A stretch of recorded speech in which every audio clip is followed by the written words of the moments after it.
Hi everyone, स्वागत है आप सभी का टीचिंग गोल्स के इस लर्निंग प्लेटफॉर्म पर। उम्मीद करती हूँ कि आप सभी लोग अच्छे होंगे। आज की इस वीडियो में हम भाषा कौशल के बारे में बात करेंगे, जो कि आपका हिंदी पेडागोजी का टॉपिक रहने वाला है। उससे पहले भी हमने 2 टॉपिक अच्छे से कर लिया है। उम्मीद है कि आप सभी ने देख लिए होंगे।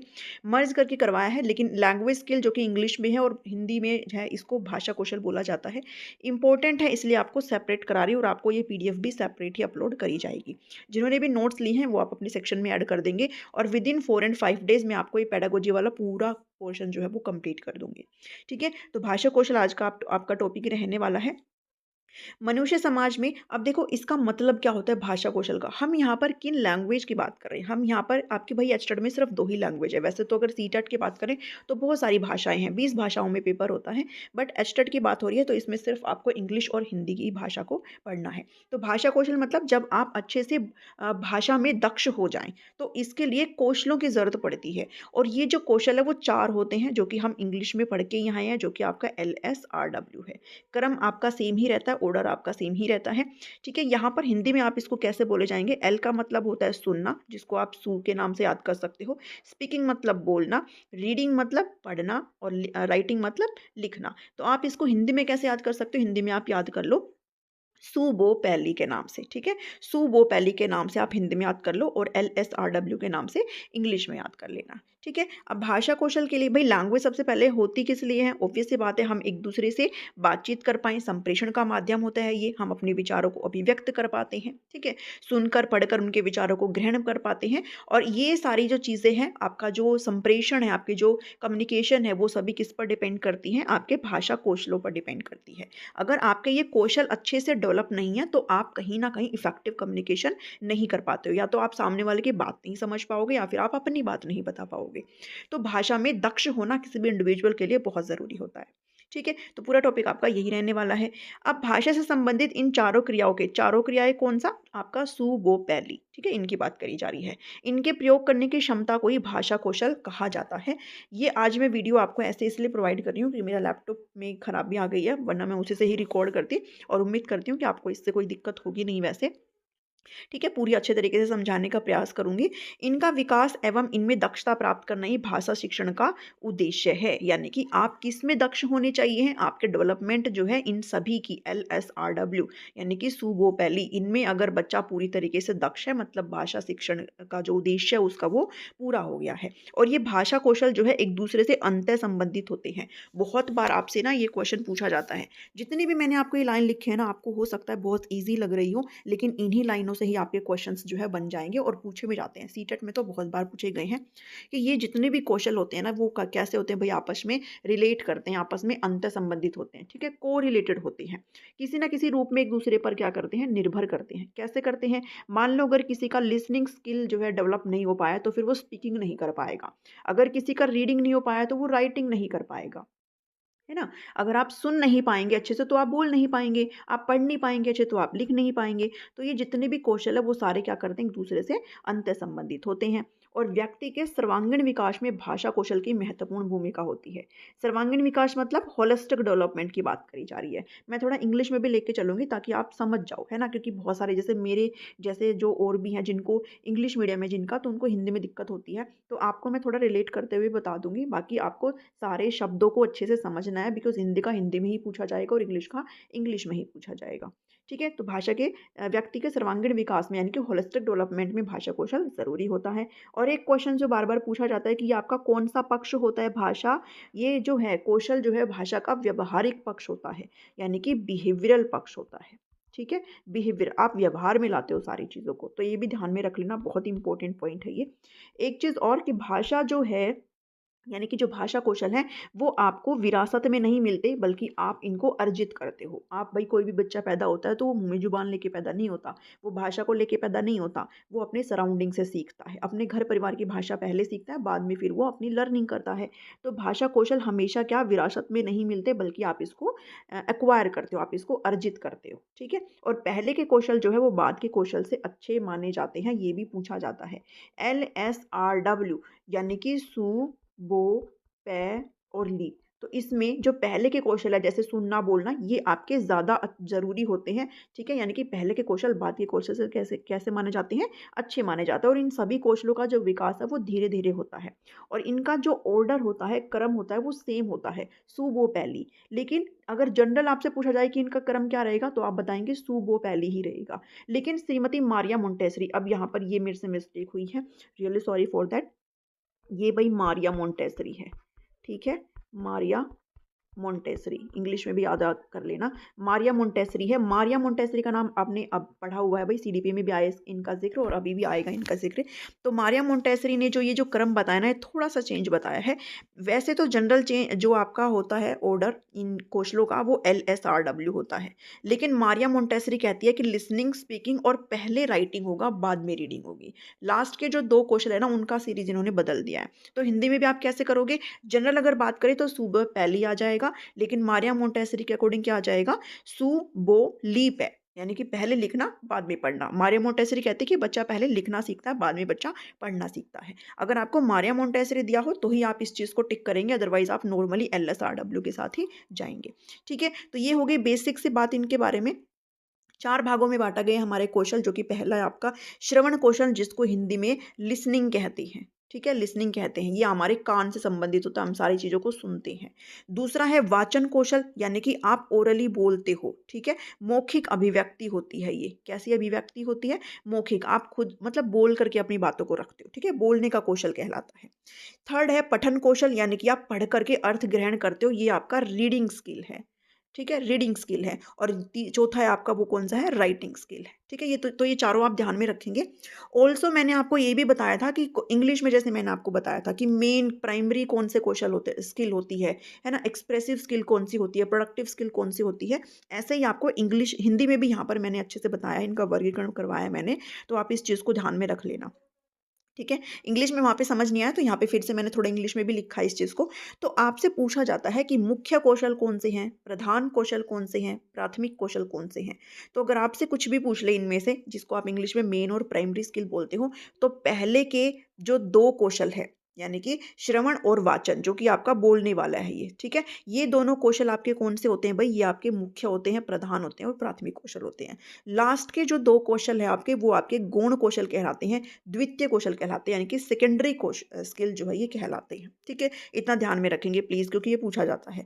उसके बाद आपसे जो पूछा जाता है वो पूछा जाता है कि भई आपके ग्रहणात्मक कौशल कौन से हैं? ग्रहणात्मक का मतलब क्या होता है? जो आप कुछ भी चीज़ ग्रहण करते हो, और ग्रहण कब करते हो? जब आप सुनते हो तो किसी की बात को ग्रहण करते हो, जब आप पढ़ते हो तो किसी की बात को ग्रहण करते हो, ठीक है? और इसके अंदर आप जो है रिसेप्टिव स्किल इंग्लिश में इसको बोलते हो। और ये कौन से कौशल है? पहला कौशल और थर्ड कौशल है ये, अगर आप ध्यान दे रहे हो तो पहला और थर्ड कौशल आपका कौन सा होता है भाई? ग्रहणात्मक कौशल होता है। वैसे इसको रटने की जरूरत नहीं है, वो नॉर्मल सी चीज़ है, ये कॉमन सेंस की बात है ये। और दूसरा है कि अभिव्यक्तात्मक, यानी कि आप एक्सप्रेस करते हो खुद को, और एक्सप्रेस कब करोगे? जब आप बोलेंगे, ठीक है? जब आप जो है बोल करके अपने विचारों को रखेंगे और आप लिख करके अपने विचारों को रखेंगे, तो वो आपका अभिव्यक्तात्मक होता है। उत्पादनात्मक कौशल होता है, यानी कि प्रोडक्टिव कौशल होता है, ठीक है? तो आपसे पूछा जाता है अभिव्यक्तात्मक कौन से होते हैं, तो आप बताएंगे। तो ये आपका पहला और तीसरा कौशल है, जो कि आपका रिसेप्टिव होता है। और दूसरा और चौथा कौशल आपका कैसा होता है भाई? जिसमें आप खुद की अभिव्यक्ति करते हो, आप खुद को एक्सप्रेस करते हो, बोल करके और लिख करके, ठीक है? तो ये ध्यान में दे लेना कि आपसे अगर पूछा जाए कि मेन और प्राइमरी कौन सा होता है, तो पहले और दूसरे होते हैं, और सेकेंडरी पूछा जाए तो तीसरा और चौथा कौशल होता है। लेकिन अगर आपसे रिसेप्टिव पूछा जाए तो पहला और तीसरा होता है, और अभिव्यक्तात्मक पूछा जाए तो दूसरा और चौथा होता है, ठीक है? ये चीज़ आप ज़रूर ध्यान में रखेंगे। अब बढ़ चलते हैं, एक एक करके अच्छे से समझेंगे इन सभी कौशलों को। सबसे पहला जो कौशल है वो है श्रवण कौशल, लिसनिंग स्किल। ऑर्डर आपका सेम रहने वाला है, इसलिए हम इसी ऑर्डर से करेंगे, ठीक है? चलिए, श्रवण का अर्थ होता है सुनना, और सुनना मतलब ये आपका किससे संबंधित है? ये आपका कान से, भाई कान से तो सुनते हैं। ध्वनियों या उच्चारण को सुनना और सुनकर उसके अर्थ को समझना और उसे ग्रहण करने की योग्यता क्या कहलाती है? श्रवण कौशल कहलाता है। अगर आप किसी भी चीज़ को सुन रहे हो, और सिर्फ सुनना ही नहीं, सुन के आप उसके अर्थ को अगर अच्छे से समझ पा रहे हो, तो वो आपकी दक्षता क्या कहलाती है? मतलब आप प्रॉपर तरीके से, आपके अंदर जो श्रवण कौशल है वो डेवलप हो गया है। सिर्फ सुनना नहीं, है ना? सुन के हम कई बार क्या सोचते हैं कि सुन के हमें अगर समझ ना आए तो फिर आप डेवलप नहीं हुआ है आपका श्रवण कौशल। अगर आप सुन करके उसका अर्थ भी निकाल पा रहे हो, तो मतलब आपका श्रवण कौशल यहाँ पर डेवलप हो चुका है। ठीक है। श्रवण और पठन कौशल को ग्रहणात्मक कौशल कहलाते हैं। वो ग्रहणात्मक जो मैंने कहा है ना ऊपर, जो मैंने आपको बताया है वही है ये वाली सारी चीज़ें, कि ये आपकी कैसे होते हैं भाई, ग्रहणात्मक यानी कि आप ग्रहण करते हो। ठीक है। सुनना और आपका जो पठन कौशल है पढ़ना, यानी कि पहला और तीसरा कौशल की बात करी जा रही है, तो ये आपके ग्रहणात्मक कौशल होते हैं। ठीक है, जिसमें आप मतलब इंग्लिश में रिसेप्टिव कौशल आप इसको बोलते हो, रिसेप्टिव स्किल। इतना समझ में आया। श्रवण कौशल जो है अन्य भारतीय कौशलों को आधार प्रदान करता है। आपसे पूछा जा सकता है कौन सा कौशल बाकी कौशलों को आधार प्रदान करता है, तो आप बताएंगे श्रवण कौशल। लिसनिंग स्किल जो है वो बेस प्रोवाइड करती है बाकी अदर स्किल्स को। क्यों करती है? क्योंकि सबसे पहला तो आपका लिसनिंग स्किल ही है ना। अगर आप सुन नहीं पाएंगे तो आप बोल नहीं पाएंगे। ठीक है, बोल नहीं पाएंगे तो आगे वाले कौशलों में भी दिक्कत आएगी। तो पहले वाला जो कौशल है वो आपका बेस प्रोवाइड करता है। छात्र कविता, कहानी, भाषण, वाद विवाद आदि का ज्ञान सुनकर ही प्राप्त करता है। ये अभी नीचे भी आएगा। श्रवण कौशल के लिए मस्तिष्क की एकाग्रता एवं इंद्रियों का संयम आवश्यक होता है। आपसे क्वेश्चन में ऐसे ही उठा के पूछ लेंगे, मस्तिष्क की एकाग्रता और इंद्रियों का संयम किस कौशल में जरूरी होता है? तो भाई ऑब्वियस सी बात, अगर आप किसी भी चीज को सुनते हो तो आप पूरी तरीके से कंसंट्रेट होकर के सुनते हो। आप अपने जो सेंसेस है उनका इस्तेमाल करते हो। आप अपने नाक का नाक सब खड़े करके सुनते हो अच्छे से, है ना। तो श्रवण कौशल के लिए आपके मस्तिष्क की एकाग्रता और इंद्रियों का संयम आवश्यक होता है। इतना यहाँ से समझ में आया। इसका महत्व क्या होता है? भाई ऑब्वियस सी बात है, श्रवण कौशल का महत्व क्या होगा? बच्चा जन्म के बाद ही सुनने लगता है। यह ध्वनियाँ उसके ज्ञान का आधार बनती है। भाई जब से बच्चा जो है पैदा होता है वो सुनने लग जाता है। श्रवण कौशल ही अन्य भाषाई कौशलों को, सॉरी ये हौसलों नहीं है भाई, कौशलों है। ठीक है, मैं इसको ठीक करके ही अपलोड करूंगी। कौशलों को विकसित करने का प्रमुख आधार बनता है और ध्वनियों के सूक्ष्म अंतर को पहचानने की क्षमता विकसित होती है। अगर आप अच्छे से सुन सकते हो तो आप इजीली हर प्रकार की चीज़ों को बढ़िया तरीके से सुन पाएंगे और उनका अर्थ भी निकाल सकते हैं। ये कहने की यहाँ पर कोशिश कर रहा है। अब कुछ शिक्षण विधियां हैं जो आपसे एग्जाम में पूछी जाती हैं। तो श्रवण कौशल आपका अच्छे तरीके से विकसित हो, इसके लिए कौन सी ऐसी टीचिंग मेथड्स हो सकती हैं, शिक्षण विधियां हो सकती हैं? पहला आपका जो है वो कहानी सुनाना हो सकता है। कहानी सुनाना मतलब भाई कोई भी कहानी सुनाएगा तो आप उसको क्या करेंगे? आप उसको सुनेंगे ना। सॉरी। कहानी के द्वारा बच्चों का ध्यान सुनने की तरफ आकर्षित किया जाता है। अगर कोई भी आपको कहानी सुना रहा है तो वो अच्छे से प्रोनाउंसिएशन भी करेगा, अच्छे से बोल भी रहा है, तो आप क्या करेंगे? आपको भी वो सुनाई देगा और आप भी उसी प्रकार से बोलने की कोशिश करेंगे। तो कहानी सुनाना मतलब आपके श्रवण कौशल को डेवलप करना है। भाई कहानी सुनाएंगे मतलब सुनेंगे ना उस चीज़ को। दूसरा है प्रश्नोत्तर विधि, क्वेश्चनियर मेथड यहाँ पर हो जाता है। कक्षा में शिक्षण के दौरान अध्यापक जो है वो पठन सामग्री का आधार बनाकर प्रश्न पूछता है। टीचर आपसे क्या करेगा? जो टीचर ने पढ़ाया उसके हिसाब से आपसे क्वेश्चन पूछेगा। छात्र यदि सही से पाठ को सुनेगा तभी तो उत्तर दे पाएगा। आपने अगर पूरा पाठ अच्छे से सुना ही नहीं है तो आप उत्तर भी नहीं दे पाएंगे। यानी कि इससे भी आपका श्रवण कौशल डेवलप हो रहा है। पठित सामग्री के आधार पर प्रश्न पूछने से छात्र कक्षा में बताई गई बातों को ध्यानपूर्वक सुनेगा। ठीक है, ये भी एक मेथड हो सकता है कि टीचर यहाँ पर आपको पूरा पाठ पढ़ के सुनाएगा, समझाएगा, और अब डिपेंड करता है कि आप उसका आंसर दे पाएंगे कि नहीं दे पाएंगे। नहीं दे पाए तो मतलब आपने अच्छे से सुना नहीं है, और अगर सुना है तो मतलब फिर आपने क्वेश्चन के आंसर भी आप ज़रूर कर पाएंगे। तो ये भी आपका एक मेथड होता है। तीसरा है भाषण विधि। यह मौखिक कौशल को विकसित करने का साधन है, किंतु छात्रों को पहले यह बता दिया जाता है कि भाषण को ध्यान से सुनो। ठीक है, इसके लिए भी बोलने में आप अच्छे तरीके से पारंगत हो, इसके लिए होता है ये। लेकिन पहले जब तक आप सुनेंगे नई चीज़ों को तो आप बोल नहीं पाएंगे। तो भाषण विधि भी आपके श्रवण कौशल को डेवलप करता है। ठीक है, उसके बाद है कविता सुनाना। श्रवण कौशल को विकसित करने के लिए छात्रों को कविता सुनाई दे जाती है। ऐसे ही आपका हो जाता है सैस्वर पाठ। सैस्वर पाठ मतलब लाउडली बोला जाता है ना। सैस्वर यानी कि स्वर के साथ पठन किया जाता है, स्वर लाउडली। ठीक है, बोल बोल करके। तो इससे भी क्या होता है? इससे भी श्रवण कौशल बढ़िया होगा। ठीक है, इससे रीडिंग स्किल भी बढ़िया होती है। वाद विवाद विधि है, यानी कि डिबेट मेथड है। आपसे कोई टॉपिक दे दिया गया है, अब आप वाद विवाद कर रहे हो, उस चीज़ में अपना अपना पक्ष रख रहे हो, तो ये भी क्या है? आपका श्रवण कौशल इससे डेवलप हो रहा है। ठीक है, स्पीकिंग स्किल भी यहाँ पर जो है बढ़िया हो रही है। तो ये मेथड्स थे जिससे आपका जो श्रवण कौशल है वो विकसित होता है। अब आपसे पूछा जाता है कि श्रवण कौशल के शिक्षण हेतु श्रव्य दृश्य सामग्री, ये आपका ऑडियो विजुअल एड है। ठीक है, इंग्लिश में कैसे आएगा? ऑडियो विजुअल एड, जिसको हिंदी में बोलते हैं श्रवण। ऑडियो मतलब श्रवण, विजुअल मतलब दृश्य, यानी कि ऐसे सहायक सामग्री जिसमें आप सुनते भी हो और आप देखते भी हो। ठीक है, ऐसी सहायक सामग्री जिसमें आप सुन भी रहे हो और आप उसको विजुअल भी कर रहे हो, यानी कि देख भी रहे हो। तो श्रवण कौशल के शिक्षण हेतु कौन सी ऐसी सामग्री है, जिसमें आपका एक है टेप रिकॉर्डर है इसमें, टेप रिकॉर्डर है इसमें, ठीक है। दूसरा है भई आपका रेडियो है, फिर है चलचित्र है, ग्रामोफ़ोन है, वीडियो है, कंप्यूटर है, ठीक है। तो ये सारी क्या है, आप ये ध्यान में रखेंगे, ये आपके कौन से हो जाते हैं भई सॉरी, जो आपके ऑडियो विजुअल ऐड है, ठीक है। इतना आप ज़रूर ध्यान में रखेंगे। चलिए, नेक्स्ट जो है, अब देखो ये सारे ना श्रवण दृश्य नहीं है। जैसे अगर रेडियो की बात करें, भाई रेडियो में आप सिर्फ क्या करते हो, सुनते हो, ठीक है ना। तो आप ऐसे मत लगा देना कि रेडियो जो है वो आपका, आप रेडियो में देख नहीं सकते ना। तो भाई जैसे चलचित्र है वो आपका दृश्य श्रव्य हो जाता है। तो ऐसे आप ध्यान में रखेंगे, ठीक है। चलो, नेक्स्ट जो है वो है आपका स्पीकिंग स्किल। आपकी लैंग्वेज जो सॉरी लिसनिंग स्किल है वो हो गई है, जो जिसको आप श्रवण कौशल बोलते हो। सेकेंड है वाचन कौशल, इसको आप मौखिक अभिव्यक्ति कौशल भी कह सकते हो भाई, ठीक है।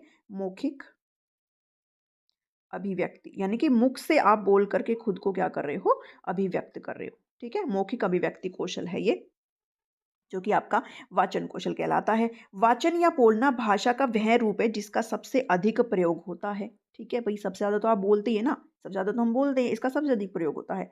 भावों और विचारों के अभिव्यक्ति का साधन साधारणतया उच्चारित भाषा ही होती है, यानी कि आप जो भाषा बोलते हो खुद को मतलब क्या करते हो, अभिव्यक्त करते हो। जीवन के प्रत्येक क्षेत्र में वाचन बोलने की आवश्यकता होती है। व्यक्ति का सबसे बड़ा आभूषण उसकी मधुर वाणी होता है, ठीक है। नेक्स्ट पे चलते हैं। वाचन एवं लेखन कौशल को अभिव्यक्तात्मक, और जिसको आप प्रोडक्टिव यानी कि उत्पादनात्मक, ठीक है। अभिव्यक्तात्मक को इंग्लिश में क्या कहते हैं, एक्सप्रेसिव, और उत्पादक मतलब प्रोडक्टिव के लिए है। जो कि मैंने आपके साथ ऊपर डिस्कस किया ही है कि आपका जो ये वाचन कौशल है और जो आपका लेखन कौशल है, इसमें आप क्या करते हो भाई, आप इसमें एक्सप्रेस करते हो, ठीक है। और जो आपका लिसनिंग और आपका रीडिंग वाला है वो आपका कैसा है, वो आपका रिसेप्टिव स्किल कहलाता है, यानी कि ग्रहणात्मक कौशल कहलाता है। इतनी चीज़ें यहाँ से समझ में आई।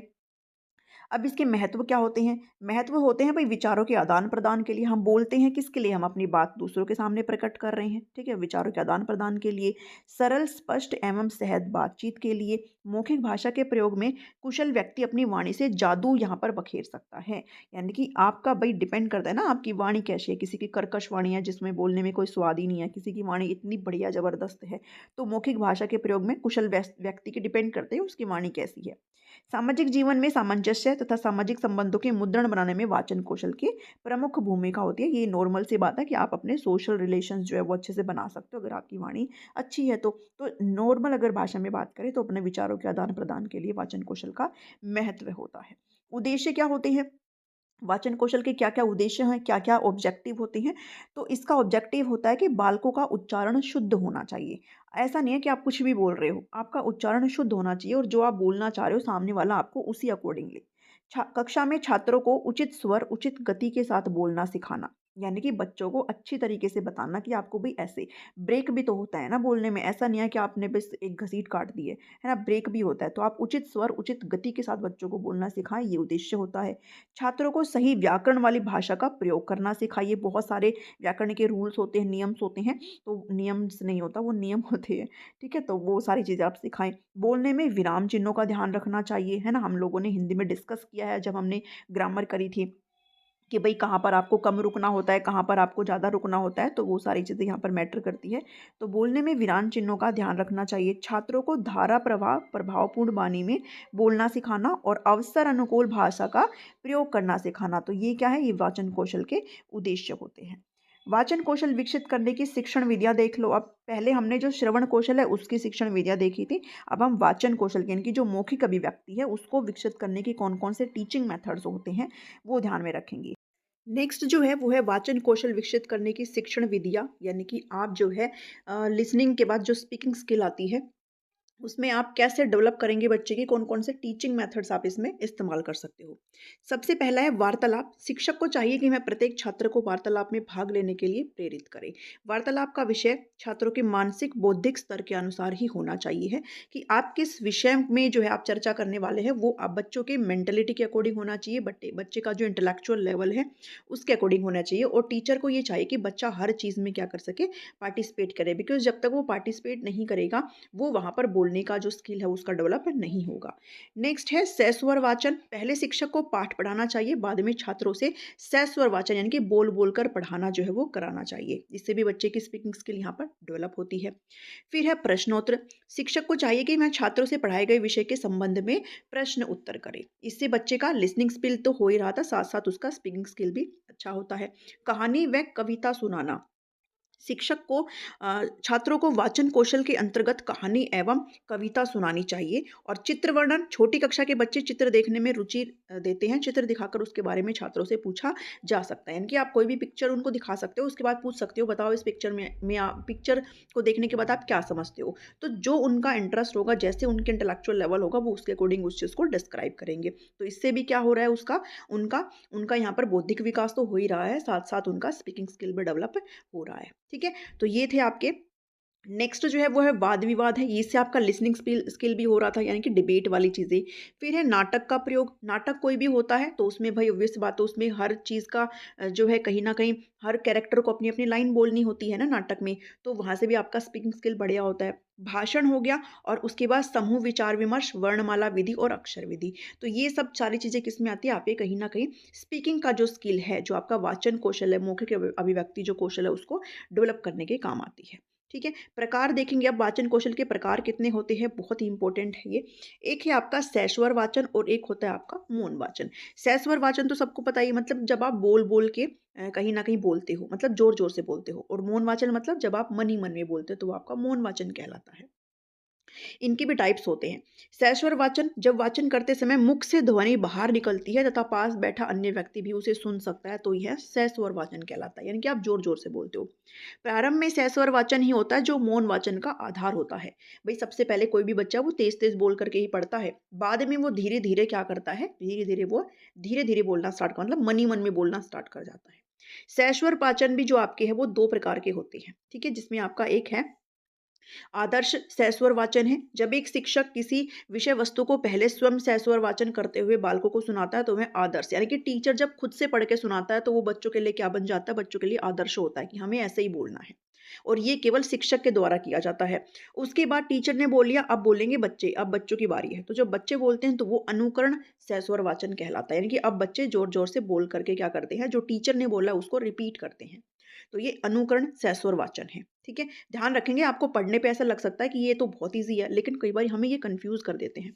इसलिए आप 2 से 3 बार इसकी रीडिंग लगा करके क्वेश्चन जरूर बनाएंगे, जो कि हम स्टार्ट करेंगे जल्दी ही। अनुकरण वाचन दो प्रकार के होते हैं। ठीक है, अब अनुकरण वाचन भी दो प्रकार के होते हैं। हमने यहाँ पर सस्वर वाचन के दो प्रकार पढ़े, जो कि आदर्श था और अनुकरण था। अब अनुकरण भी दो प्रकार के होते हैं। एक है व्यक्तिगत अनुकरण वाचन। एक अकेला बालक या व्यक्ति जब अनुकरण कर रहा हो तो वो व्यक्तिगत हो जाता है। सामूहिक या फिर समवेत का मतलब है जब सभी बालक एक साथ मिलकर कर रहे हो। ठीक है, तो वो क्या कहलाता है, वो आपका सामूहिक कहलाता है। ठीक है, तो सामूहिक आपका कौन सा हो जाएगा, जिसमें सभी बच्चे एक साथ मिलकर के अनुकरण कर रहे हों। तो ये चीज़ें ईजी हैं, इतना कुछ भी नहीं है, लेकिन बस आप ध्यान में रखेंगे। फिर आ जाता है मौन वाचन। मौन वाचन मतलब सस्वर होता था जब आप जोर जोर से बोल रहे थे, सामने वाला भी आपकी बात सुन सकता है। मौन वाचन होता है जब आप मन ही मन में पढ़ते हो, आपके मुख से ध्वनि बाहर नहीं आती और आप मन ही मन पढ़ते हो, तो वो मौन वाचन होता है। दो प्रकार का होता है, एक होता है गंभीर मौन वाचन और एक होता है द्रुत मौन वाचन। ध्यान में रखेंगे, ये बहुत इंपॉर्टेंट है। गंभीर का मतलब जब आप सीरियस होकर के पढ़ते हो, जब आप धीरे-धीरे और गंभीर रूप से पढ़ते हो, ताकि जो आप करना चाह रहे हो वो आप निश्चित रूप से कर सके, तो वो गंभीर होता है, यानी कि आपका फोकस्ड होता है कि आपको इसमें से कुछ निकालना है, तो वो गंभीर होता है। द्रुत का मतलब होता है पहले से स्मरण की गई विषय वस्तु को पुनः स्मरण के साथ किया जाता है। इसमें आप ऊपर-ऊपर से चीज़ें करते हो, ठीक है? तो एक होता है गंभीर मौन वाचन और एक होता है द्रुत मौन वाचन, तो ये चीज़ ध्यान में रखेंगे। इसके अलावा जो लाइन मैंने यहाँ पे लिखी है वो क्वेश्चन में पूछी जाती है कि मौन वाचन की जो शुरुआत है वो कक्षा, अच्छा यहाँ पर ये चीज़ें ना थोड़ी सी आपकी अलग हो गई है, इसको मैं चेंज कर दूंगी जब मैं आपका अपलोड करूंगी। ठीक है, ये कह रहा है कि मौन वाचन की शुरुआत कक्षा 3 से, ठीक है, इसने कहा है कक्षा 3 से करवानी चाहिए, क्योंकि जो बच्चे प्रतिभाशाली होते हैं, जो सुपीरियर बच्चे होते हैं ना, उनकी शुरुआत जो है वो कक्षा 3 में ही स्टार्ट हो जाती है। यहाँ पर भी 3 ही है, लेकिन जो नॉर्मल बच्चे हैं, जो सामान्य बच्चे हैं ना, तो वह कक्षा, ये यहाँ पर लिखा है 5। ठीक है, कक्षा 5 के बाद या फिर कक्षा 6 के बाद आप उनका स्टार्ट कर सकते हो। यानी कि कहने का मतलब ये है कि आप मौन वाचन कुछ बच्चों का 3 से भी स्टार्ट हो जाता है, क्योंकि वो ज़्यादा सुपीरियर होते हैं, वो पढ़ने में थोड़ा बढ़िया होते हैं। जो नॉर्मल बच्चे होते हैं उनका 5 से 6 जो कक्षा है यानी कि क्लास 5 और 6 के बाद आप मौन वाचन उनका स्टार्ट करवा सकते हो। ये यहाँ पर कहना चाह रहा है, ठीक है? मैं अपलोड करूँगी ना, इसको सही करके कर दूँगी। उसके बाद सावधानियाँ देखनी चाहिए आपको कि आपका इसमें क्या-क्या सावधानियाँ होनी चाहिए है वाचन कौशल में। शिक्षक जो है वो स्वयं सही उच्चारण करे। अगर टीचर यहाँ पर अच्छे से उच्चारण नहीं करेगा तो फिर बच्चा भी उसको गलत ही करेगा। इसलिए शिक्षक को ये सावधानी बरतनी है कि जब वो उच्चारण करे तो बढ़िया तरीके से करे। यदि कोई छात्र प्राकृतिक कारणों से शुद्ध उच्चारण नहीं कर पाता है तो उसके माता-पिता को सूचित करे तथा उचित चिकित्सा कराए। मतलब इसमें बच्चे का थोड़ा-सा हम देख सकते हैं, ठीक है? ताकि वो उसको कहाँ पर दिक्कत आ रही है। बोलने में कठिनाई अनुभव करने वाले छात्रों को अधिक से अधिक बोलने का अवसर प्रदान कराएँ। कुछ बच्चे होते हैं जो बोलने में बहुत हेजिटेट करते हैं, तो आप कोशिश करें एज़ अ टीचर कि आप उनको ज़्यादा से ज़्यादा मौका दें बोलने के लिए। बालकों में संकोच, झिझक आदि ना आए, ये भी आप ध्यान में रखें और बोलते समय छात्र सही स्वर, लय, भावपूर्ण वाणी का ध्यान रखें, यह भी देखना चाहिए। यानी कि आपको बोलने का एक तरीका होता है कि आप जिस भाव के साथ बोलना चाह रहे हो, वो भाव आपके वाणी से निकलना चाहिए। तो ये भी सावधानियाँ हमें बरतनी चाहिए एज़ अ टीचर। नेक्स्ट जो कौशल है वो है पठन कौशल नंबर 3 का है, रीडिंग स्किल इसको बोलते हैं। ठीक है? जो कि आपका कैसा होता है भई, रीड कर रहे हो मतलब आप ग्रहण कर रहे हो, ठीक है? तो ये आपका अगर वैसे प्राइमरी में और सेकेंडरी में पूछा जाए तो ये आपका सेकेंडरी होता है, जिसको आप द्वितीयक कौशल बोलते हैं। और अगर आप आपसे एक्सप्रेसिव और प्रोडक्टिव में, सॉरी, प्रोडक्टिव एक्सप्रेसिव एक ही है, रिसेप्टिव और अगर प्रोडक्टिव में पूछा जाए तो ये आपका रिसेप्टिव में आता है, क्योंकि आप रिसीव कर रहे हो पढ़ते हुए। ठीक है? तो रिवीजन रिवीजन भी कर रहे हैं साथ के साथ। साधारण अर्थ में पठन कौशल से तात्पर्य है कि आप लिखित भाषा को पढ़ सकते हो। अगर आप लिखी हुई भाषा को अच्छे से पढ़ सकते हो, पढ़ने का मतलब ये नहीं है कि सिर्फ आपने रीडिंग मारी है। पढ़ने का मतलब ये है कि जो लिखा हुआ है ना, आप उसको समझे भी, आप उसके भाव को समझे कि वो जो लिखा है वो उसका मतलब क्या है। वो कहलाता है पठन कौशल। ठीक है? अगर कोई भी बच्चा ऐसे कर पाता है मतलब उसका ये कौशल क्या है, अच्छे तरीके से डेवलप हो चुका है। भाषा कौशल में पठन कौशल का अर्थ है लिखी हुई भाषा को उच्चारित करना तथा भाव को ग्रहण करना, उसके अर्थ को ग्रहण करना। सिर्फ इतना ही नहीं है कि आपने रीडिंग मार ली, आप उसके अर्थ को भी समझ पाएँ, तभी आपका पठन कौशल डेवलप माना जाता है। भाषा शिक्षण में पठन कौशल पर सबसे अधिक ध्यान दिया जाता है। ज्ञान प्राप्त करने का सबसे आसान और सबसे सरल तरीका आपका कौन सा है भाई? पठन कौशल कहलाता है। ठीक है? ये ध्यान में रखेंगे। पठन कौशल के प्रकार आपसे अगर कोई पूछे तो 2 प्रकार के होते हैं ये भी, सहस्वर पठन और मौन पठन। सहस्वर सबको पता है भाई, जब आप ज़ोर-ज़ोर से पढ़ते हो, ठीक है? तो वो आपका सहस्वर। वहाँ पर जब हम वाचन की बात कर रहे थे, तो मतलब आप क्या करते, ज़ोर-ज़ोर से बोल रहे थे। यहाँ पर आप ज़ोर-ज़ोर से पढ़ते हो, ठीक है? तो सहस्वर पठन मतलब आप ज़ोर-ज़ोर से पढ़ते हुए अर्थ ग्रहण करने को सहस्वर पठन कहा जाता है। सहस्वर पठन के गुण देख क्या-क्या, इसके मेरिट्स क्या-क्या होते हैं?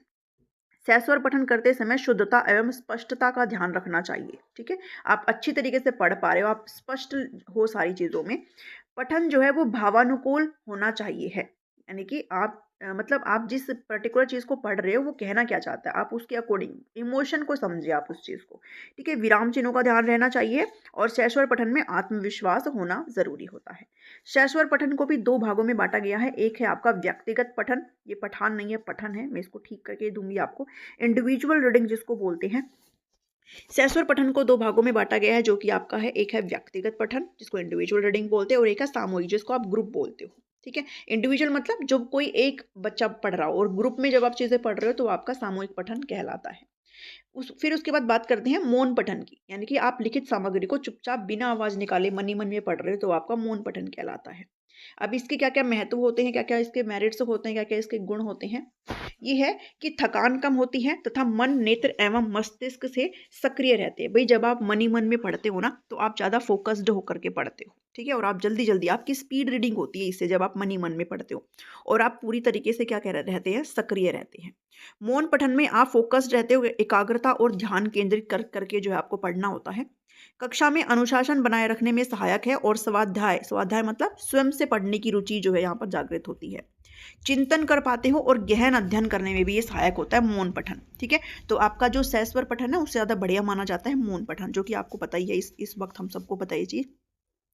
मौन पठन के भी 2 टाइप होते हैं। एक होता है गंभीर पठन, पठान नहीं है, पठन है ये, जिसको आप सीरियस रीडिंग बोलते हो। दूसरा है द्रुत पठन, जिसको आप क्विक बोलते हो। ठीक है? सीरियस मतलब जब आप पूरी तरीके से गंभीर रूप से फ़ोकस्ड होते हो, कोई किसी भी चीज़ को पढ़ते हो, और जब आप किसी चीज़ को ऐसे क्विकली पढ़ते हो तो वो आपका द्रुत पठन कहलाता है। ठीक है। गंभीर पठन मतलब भाषा पर अधिकार करना, केंद्रीय भाव की खोज करना, मतलब कहना क्या चाहता है उसमें उस चीज़ को ढूंढना, विषय वस्तु पर आधारित होता है और नई सूचनाओं को आप इसमें एकत्रित करते हो। ये चीज़ें सारी आप ध्यान रखेंगे। द्रुत पठन का मतलब हुआ है कि सीखी हुई भाषा का आप सिर्फ इसमें अभ्यास करते हो, आपने पहले से ही सारी चीज़ों को पता, आप बस उसमें अब एक रीडिंग मार रहे हो। ठीक है। खाली समय का सदुपयोग करना और आनंद प्राप्त करना किसका उद्देश्य है? द्रुत पठन का उद्देश्य है।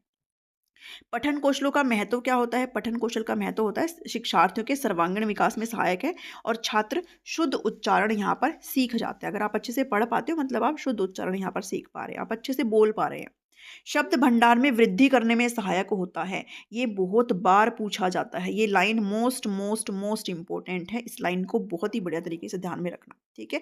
पठन कौशल मतलब आपके शब्द भंडार में क्या हो रही है? वृद्धि होती है। आप जितना बढ़िया तरीके से बोल पाएंगे उतना ही आपके जो वर्ड का जो है इंक्रीमेंट होता रहता है, आप उतने ही शब्दों को सीखने में सहायक रहते हैं। ठीक है। तो शब्द भंडार में वृद्धि बहुत इंपॉर्टेंट लाइक है। व्याकरणिक ज्ञान में वृद्धि करने में सहायक है और महान व्यक्तियों की जीवनी एवं आत्मकथाएं पढ़कर उनके आदर्श गुणों को आप आत्मसात कर सकते हो। पढ़कर समय का सदुपयोग आप इससे कर सकते हो। तो पठन कौशल के ये महत्व है। नेक्स्ट जो है वो पठन कौशल के उद्देश्य है, आपके जो ऑब्जेक्टिव्स पूछे जाते हैं रीडिंग स्किल के। तो इसके क्या क्या ऑब्जेक्टिव है? बालकों को सही स्वार्थ तथा भाव के अनुसार पढ़ना सिखाना और भाव को ग्रहण करना, यानी कि बच्चे रीडिंग कर पाए और साथ ही जो रीड कर रहे हैं उसका अर्थ निकाल पाए। शुद्ध पठन सिखाना यहाँ पर, यानी कि आप सही तरीके से उच्चारण के साथ आप पढ़ पाएं, गलत ना पढ़ पाएं आप। पठन के द्वारा छात्र विराम चिन्ह, अर्ध विराम आदि चिन्हों का प्रयोग जो है समझ जाते हैं और पठन से जो है स्वाध्याय की प्रवृत्ति जागृत होती है। आप सही उच्चारण, ध्वनि, उचित बल आदि पठन से आप सीख जाते हो। छात्र पठन से शब्द भंडार में क्या होती है? वृद्धि होती है। आप इन सब चीज़ों को बढ़िया तरीके से पढ़ सकते हो। ठीक है। सिर्फ आपको रीडिंग लगानी है, बाकी चीज़ें हो जाती हैं। पठन कौशल की भी विधियां एक बार आप जरूर देखते जाइए कि वर्णबोध विधि है यहाँ पर। इसमें पहले वर्णों का ज्ञान कराया जाता है, यानी कि आपको सबसे पहले वर्ण सिखाए जाते हैं। ठीक है। आपको सबसे पहले जो है स्वर सिखाए जाएंगे। भाई वर्णों में भी क्या स्वर व्यंजन होते हैं ना, तो आपको स्वर पहले सिखाए जाएंगे, व्यंजन आपको बाद में, और फिर आपको मात्राओं का ज्ञान कराया जाता है। तो ये है वर्णबोध विधि। ये पूछे जाते हैं भाई। ठीक है। आपको ध्यान में रखने होंगे। वर्णबोध विधि मतलब आपको पहले वर्णों का ज्ञान कराया जाता है और वर्णों में भी सबसे पहले स्वर, उसके बाद आपको व्यंजन। मैंने आपको वर्णमाला की 2 क्लास दी है यूट्यूब पर, जो कि आपको प्लेलिस्ट का जो लिंक है इस वीडियो के डिस्क्रिप्शन में मिल जाएगा। और आपने हिंदी नहीं देखी है, बिकॉज आपसे ना हिंदी ग्रामर भी पूछी जाएगी। ठीक है। सिर्फ पेडागोजी पर फोकस मत रहना, पेडागोजी के क्वेश्चन भी पूछे जा ही रहे हैं, इनको भी ध्यान में रखिएगा, लेकिन ग्रामर मत भूल जाना, जो कि मैंने आपको करवा दी है काफ़ी, बस थोड़ी सी रहती है। तो वर्णबोध विधि ये होता है। उसके बाद है ध्वनि साम्य विधि। इसमें समान उच्चारण वाले शब्दों के साथ जो है सिखाया जाता है। ऐसे शब्द जो आपके समान उच्चारण वाले होते हैं, मतलब सेम बोले जाते हैं। ठीक है। सेम साउंड के शब्द होते हैं, वो होते हैं ध्वनि साम्य। जैसे अगर मैं आपसे कहूँ कि काम, ठीक है, या फिर नाम, तो ऐसे शब्द कैसे होते हैं? काम, नाम। ठीक है। ये ऐसे शब्द होते हैं जो सेम उच्चारण के होते हैं। तो ऐसे बच्चों को यहाँ पर सिखाया जाता है। नेक्स्ट है स्वरोच्चारण विधि। इसमें 12 कड़ी को आधार माना जाता है। 12 कड़ी सबको पता है ना क्या होती है भाई, जिसमें आपको कै, का, के, की है ना, कू, ये सारी क्या है आपको इसमें, इस विधि में अक्षरों एवं शब्दों को उनके स्वर ध्वनि के अनुसार आपको पढ़ाया जाता है। तो वो आपकी स्वरोच्चारण विधि होती है। नेक्स्ट होता है देखो और कहो विधि। ठीक है। इसमें शब्द से संबंधित चित्र दिखाकर शब्द का ज्ञान कराया जाता है। आपको किसी भी वर्ड से संबंधित कोई भी पिक्चर दिखा दी जाती है। यह विधि मनोवैज्ञानिक होती है। कई बार देखने, सुनने और बोलने से वर्णों के जो चित्र है वो मस्तिष्क पर अंकित हो जाते हैं। तो ये भी आप ध्यान में रखोगे। देखो और कहो विधि पूछे जाते हैं ये। फिर है वाक्य विधि। इस विधि में वाक्य या वाक्यांशों में बालक जो है बोलता है। ठीक है। वो या तो वाक्य में बोलेगा या फिर छोटे छोटे वाक्यांश, मतलब छोटे छोटे टुकड़ों में बोलेगा। पहले वाक्य, फिर शब्द, फिर वर्ण, इस प्रकार क्रम में बच्चों को पढ़ना यहाँ पर सिखाया जाता है। ठीक है। यानी कि पहले जो है बच्चों को वाक्य में, कंप्लीट वाक्य में जो है बोलना सिखाया जाता है, बाद में वो नीचे जाता है। बार बार वाक्य पढ़ने से छात्र बार बार वाक्य पढ़ने से छात्र शब्दों से परिचित हो, मतलब बच्चों के सामने क्या किया जाता है ना, बार बार आप उनके सामने सेंटेंसेस को पेश किया जाता है, वाक्य को उनके सामने रखा जाता है, जिससे बच्चे जो है वो समझ जाते हैं। ठीक है। उसमें जो शब्द यूज़ हो रहे हैं ना, उनको बच्चे फिर समझ जाते हैं। जैसे यह मेरा घर है, यह घर मेरा है यह घर। तो ऐसे बच्चे ना समझ जाते हैं चीज़ों को। तो वाक्य विधि ये विधि कहलाती है। फिर है कहानी विधि। इस विधि में बच्चों को कहानी सुनाई जाती है। और अनुकरण विधि, यह विधि भी देखो और कहो विधि का दूसरा रूप है, जिसमें वो पिक्चर वगैरह दिखा रहे थे और उसके बाद बच्चों से पूछ रहे थे, तो उसका भी ये उसका दूसरा स्वरूप है अनुकरण विधि भी। इसमें अध्यापक एक एक शब्द बालकों के समक्ष कहता है और छात्र उसे दोहराते हुए क्या करते हैं, अनुकरण करते हैं। इस प्रकार छात्र शब्द ध्वनि का उच्चारण एवं पढ़ना सीखते हैं। यानी कि पहले टीचर उसको बोल करके दिखाएगा, उसके बाद बच्चा उस टीचर के पीछे रिपीट करता है, तो उससे वो उच्चारण करना सीख जाता है। ठीक है, तो ये है आपकी। अब इससे संबंधित, पठन के संबंधित कुछ त्रुटियां भी है जो बच्चे करते हैं। तो वो जो त्रुटियां, वो क्या करते हैं, अटक अटक कर पढ़ते हैं बच्चे। अनुचित मुद्रा और पुस्तकों को आंखों के निकट या दूर रखना। ठीक है, वो गलत तरीके से पढ़ते हैं, सही तरीके से नहीं पढ़ पाते हैं, क्योंकि एक स्पेसिफिक डिस्टेंस होती है पढ़ने की भी। अशुद्ध उच्चारण बहुत बड़ी यहाँ पर समस्या होती है। गति का नहीं पता होता है और भाव के अनुसार कहाँ पर रुकना है, कहाँ पर चलना है, वो नहीं पता होता है, आरोह अवरोह का नहीं पता होता है। तो ये त्रुटियां होती है जो पठन में होती है। ठीक है, आपसे क्वेश्चन पूछे जाते हैं। नेक्स्ट जो है नंबर 4, वो आपका आ जाता है लेखन कौशल, जो कि राइटिंग स्किल है। नंबर 4 लास्ट कौशल है आपका ये लैंग्वेज स्किल का, भाषा कौशल का। भावों और विचारों की अभिव्यक्ति जब लिखित रूप में होती है तो इसे लेखन कौशल कहते हैं। आपके माइंड में जो भी थॉट आ रहे हैं, जो भी विचार आ रहे हैं, अगर आप उनको बढ़िया तरीके से लिख पा रहे हैं, मतलब लिखना मतलब ये नहीं है कि आपने कुछ भी कहीं भी लिख दिया। आपके लिखने से आप जो कहना चाहते हैं वो पढ़ने वाला उसको समझ जाए, तो वो लेखन कौशल होता है। ठीक है, आप जब उसको लिखित रूप में अपने विचारों को रखते हैं तो वो आपका लेखन कौशल कहलाता है। अब लेखन कौशल के भी प्रकार होते हैं, जिसमें एक है सुलेख। सुलेख सबको पता है ना, हमारी जब छुट्टियां होती थी गर्मियों में तो हम सुलेख लिखते थे।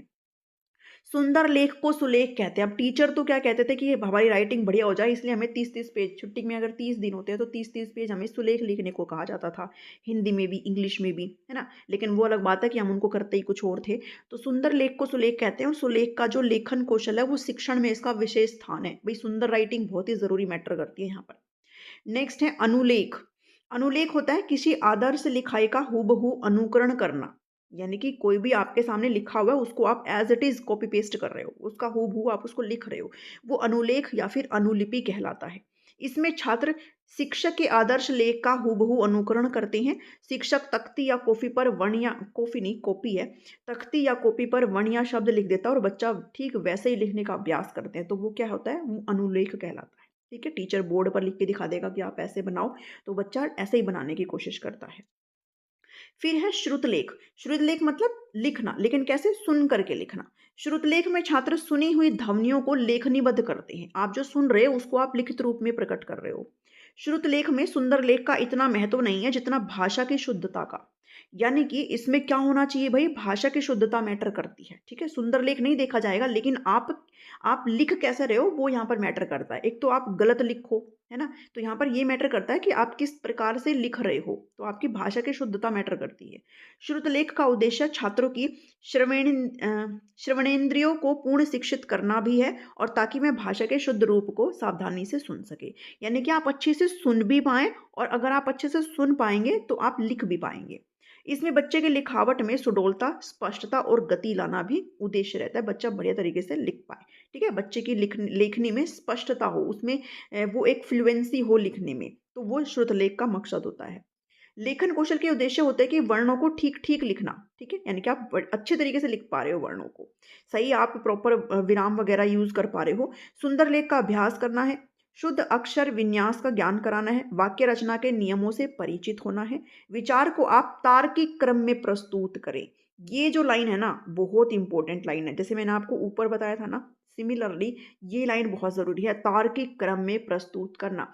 लेखन कौशल का मतलब क्या है, जब आप अपने विचारों को तार्किक क्रम में प्रस्तुत कर पाए। रट लो भले इस लाइन को, बहुत जरूरी है।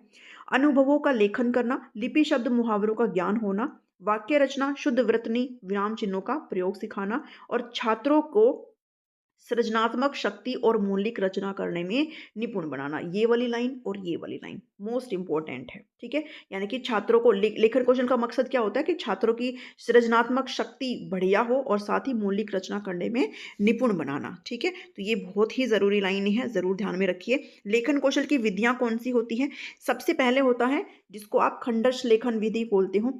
सार्थक रेखाओं को खींचने के अभ्यास के बाद वर्णों का खंडश लेखन कराया जाना चाहिए। इस विधि में पूरे वर्ण को एक बार लिखना नहीं सिखाकर उसे खंडों में लिखना सिखाया जाता है। इस विधि से बच्चे के लिए लिखना सीखना सुगम हो जाता है। ठीक है। आपने देखा होगा ना, छोटे बच्चे होते हैं, अगर आपके घर में छोटे बच्चे हैं तो उनको ऐसे दिखाते हैं, जैसे अगर कै बनाना है तो कै बनाने के लिए वो कैसे करेंगे, पहले आप वै बनाओ, ठीक है, वै बना करके उसके बाद फिर ऐसे करना सिखाएंगे, तो वो फिर आपका कै बन जाता है ना। तो ऐसे करके लिखा दिखाना। अगर ख़ै बनाना है तो पहले आप रै रथ बनाओ, फिर ऐसे खींचो एक डंडा, फिर ऐसे मिला दो, फिर ऐसे बना दो, मतलब टुकड़ों में तोड़ करके सिखाया जाता है। पूरा एकदम से ये नहीं बताते कि चलो लिख के लाओ इसको घर से, नहीं, वो टुकड़ों में लिखना सिखाते हैं।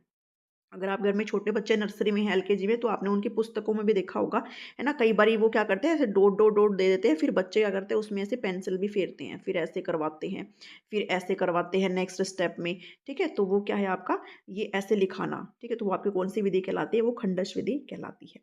उसके बाद है रूप अनुसरण या रेखा अनुसरण विधि। ये अत्यंत पुरानी और परंपरागत विधि है आपकी, ठीक है, पुरानी है ये, जिसको आप रूप अनुसरण या रेखा अनुसरण विधि कहते हो। यह लेखन अभ्यास के लिए अत्यंत उपयोगी विधि है। इस विधि में अध्यापक तख्ती पर पेंसिल से वर्ण लिखता है, बच्चे उस लिखे हुए वर्ण पर कलम चलाते हैं और शाई फेरते हैं। यानी कि वो वाला है डॉट डॉट वाला, है ना, ऐसा हम ऐसे लाइनिंग सिखाते हैं ना, अगर क्या ऐसे बनाना तो ऐसे ऐसे करके फिर बच्चा इस पे लाइन खींचेगा, ऐसे पेंसिल लगाएगा, ठीक है। वन सिखा रहे हो तो वन का भी ऐसे ऐसे ऐसे ऐसे ऐसे ऐसे करके बनाएगा, फिर आप वन पे ऐसे पेंसिल फेरते हो। स्टार्टिंग में बच्चों को ऐसे पेंसिल फेरना सिखाया जाता है ना, तो ये वो उसके बात कर रहा है कि बच्चा उस पे कलम चलाते हैं। छात्र बिंदुओं को जोड़कर वर्ण की आकृति बनाना सीख जाते हैं। धीरे धीरे छात्र उस अवस्था तक पहुंच जाते हैं जिसमें शिक्षक ऊपर की पंक्ति में शब्द लिखता है, यानी कि वो धीरे धीरे सीख जाते हैं। अगर बच्चे को अगर ए फॉर एप्पल सिखाना है तो ऐसे डॉट डॉट डॉट डॉट में रहता है, ऐसे डॉट डॉट डॉट में, और फिर बच्चा उस पर पेंसिल ऐसे फेरता है। तो बहुत बारी ऐसे अभ्यास करते करते एक टाइम पे वो बच्चा ऐसे करना सीख जाता है। ये है ये सारी चीज़ें, ठीक है। तो ये आपकी कौन सी है, ये आपके रूप अनुसरण या फिर रेखा अनुसरण विधि है। उसके बाद आती है मोंटेसरी विधि। इस विधि में सबसे पहले बच्चे को लकड़ी, गत्ते आदि से बने वर्ण दिए जाते हैं, यानी कि वर्ण जो है वो बने रहते हैं, वो लकड़ी के भी बने हो सकते हैं, गत्ते के भी बने हो सकते हैं। छात्रों को उन पर उंगली फेरने के लिए कहा जाता है। उंगली फेरने के अभ्यास के बाद छात्रों को उन वर्गों के बीच पेंसिल चलाने को कहा जाता है। पहले तो वो अपनी उंगली फेरेंगे, उसके बाद वो पेंसिल फेरेंगे। जब बच्चों की उंगलियां संग जाती है तब उन्हें स्वतंत्र रूप से लिखने के लिए कहा जाता है। इस अभ्यास के बाद बालक स्वतंत्र रूप से गत्ते व लकड़ी के वर्गों के बिना लिखना प्रारंभ कर जाते हैं। आपने देखा होगा ना, जैसे जो ये प्ले वगैरह होते हैं उसमें हम वो जो लेटर होते हैं ना, वो पूरे गत्तों टाइप में वो लेटर होते हैं, एन आर भी होता है, ए फॉर एप्पल भी होता है। तो उसमें पहले तो बच्चे से उंगली से करवाया जाता है कि भाई आप इसमें उंगली फेर कर देखो, तो एक बच्चे को पता चल जाता है। फिर बच्चे से पेंसिल फिरवाई जाती है। तो जैसे मान लो अगर एन आर सिखा रहे हैं हम, तो एनआर की फॉर्म में वो गत्ता कटा हुआ होगा, तो पहले तो हम वो बच्चा ऐसे ऐसे करेगा, फिर उसको पता चल जाता अच्छा ऐसे है ये, तो वो धीरे धीरे बनाना स्टार्ट कर जाता है। तो ये क्या है, ये मारिया मोंटेसरी वाली विधि है। फिर है पेस्टोलॉजी की रचनात्मक विधि। इसके अंदर क्या होता है, इस विधि में लकड़ी और प्लास्टिक आदि से बने वर्णों के, वर्गों नहीं है भाई, ये वर्णों है, ठीक है। इसमें थोड़ी सी मिस्टेक है, थोड़ी तो ना बहुत ही निकल गई है, लेकिन मैं इसको ठीक करूंगी। प्लास्टिक आदि से वर्णों के टुकड़ों को संकलित किया जाता है। ये टुकड़े रेखा, वृत्त, अधिवृत्त आदि होते हैं, ठीक है। यानी कि ये होते हैं लकड़ी और प्लास्टिक के वर्ण, वर्ण होते हैं वो टुकड़ों में होते हैं, कंप्लीट नहीं होते हैं वो वर्ण। छात्र वर्ण को देखकर टुकड़ों को ढूंढकर उन्हें जोड़कर वैसा ही वर्ण बनाने का प्रयास करते हैं। टुकड़ों में होते हैं ये सारे जितने भी वर्ण होते हैं, उसके बाद बच्चा उनको खुद से अरेंज करने की कोशिश करता है। विभिन्न टुकड़ों को मिलाकर धीरे धीरे सभी वर्णों को बनाना सीख जाता है। इसमें सरल वर्णों को पहले तथा कठिन वर्णों को बाद में सिखाते हैं। तो पेस्ट्रोलॉजी की ये है कि उसमें बच्चे को जो है सामने तोड़ करके वर्ण जो है प्रस्तुत किए जाते हैं, फिर बच्चा उनको उठा करके उनको कंप्लीट करता है। वो पेस्ट्रोलॉजी की विधि है। परंपरागत विधि है। इस विधि में पहले स्वर, फिर व्यंजन, फिर शब्द, उसके बाद मात्राएं तथा वाक्य लिखने सिखाए जाते हैं। ये नॉर्मल वाली चीज़ें हैं कि पहले बच्चों को ऑब्वियस सी बात है भी, पहले स्वर सिखाए जाते हैं, है ना, फिर उनको व्यंजन सिखाए जाते हैं, फिर उनको मिलाकर के बनाना सिखाया जाता है, फिर मात्राएं आती हैं, फिर वाक्य लिखने सिखाए जाते हैं। तो वो आपकी परंपरागत विधि है। समान आकृति समूह विधि। समान आकृति, इस विधि में वर्णों को कुछ समूह में विभाजित कर लिया जाता है तथा एक समूह के वर्णों को एक साथ लिखना सिखाया जाता है, ठीक है। इस विधि में थोड़े से प्रयास से ही छात्रों को यह अनुभव होने लगता है कि उन्होंने बहुत कुछ सीख लिया है। बच्चों को कंप्लीट फॉर्म में मतलब इकट्ठा करके सिखाया जाता है, जो कि सेम आकृति के होते हैं। जैसे यहाँ पर अगर आपको दिख रहा है तो ए आ ओ है ना, ऐसे बना करके सिखाया जाता है। फिर वह है, बै है, कै है, तो ये सेम आकृति की है, बस उनको ये बता दिया जाता है। जैसे लिखना सिखा दिया वह, तो क्या कहेंगे, अच्छा बै लिखने के लिए आप वह बनाओ और बस एक डंडा खींच दो, बन गया। है ना? कै बनाने के लिए आप वै बनाओ और इसको बस ऐसे कर दो, ये लो बन गया। ऐसे सिखाया जाता है, तो इससे बच्चों को क्या लगता है कि उन्होंने जल्दी कितना सब कुछ तो सीख लिया। तो ये समान आकृति समूह विधि है। उसके बाद आती है जैकसर विधि, जैकसर विधि है ये, ठीक है? इस विधि में बच्चों के सामने पूरा वाक्य प्रस्तुत किया जाता है। बालक अनुकरण करते हुए वाक्य के एक-एक शब्द को लिखते हैं, ठीक है? पूरा वाक्य उनके सामने प्रेज़ेंट किया जाएगा। बच्चा अनुकरण करते हुए क्या करता है, एक-एक शब्द को लिखता है। पूरे वाक्य को लिखकर उसे वाक्य के मूल रूप से मिलाया जाता है तथा उसकी शुद्धता को सुनिश्चित किया जाता है। मतलब कि सिंपल सी चीज़ है, बच्चे के सामने एक सेंटेंस यहाँ पर पेश किया, बच्चे ने उसका एज़ इट इज़ कॉपी कर लिया और कॉपी करने के बाद ये देखते हैं कि उन्होंने कहाँ पर गलती करी है, तो वो आपकी जैकसर विधि होती है। तो ये थी आपकी जैकसर विधि जिसमें आपके सारे कौशल हो गए हैं। यहाँ पर हमने सुबो पहली जो आपके कौशल है उनको पढ़ा है, जो कि बहुत ही ज़रूरी है, क्वेश्चन पूछे जाते हैं, ठीक है? अगले 4-5 दिनों में मैं आपके सामने जितना हिंदी इंग्लिश पेडागोजी का सिलेबस है वो पूरा खत्म करने की कोशिश करूँगी और जल्दी आपको नोट सेक्शन में भी अपलोड कर दिए जाएँगे सारे ही नोट्स, ठीक है? पसंद आए तो इसको ज़रूर लाइक करिए, शेयर करें सभी के साथ और चैनल पर नए हैं तो सब्सक्राइब ज़रूर करें, बिल्कुल फ्री होता है, टीचिंग गोल्स को सब्सक्राइब कर लीजिए, ठीक है? चलो मिलती हूँ नेक्स्ट वीडियो में। Thank you, thanks for watching me.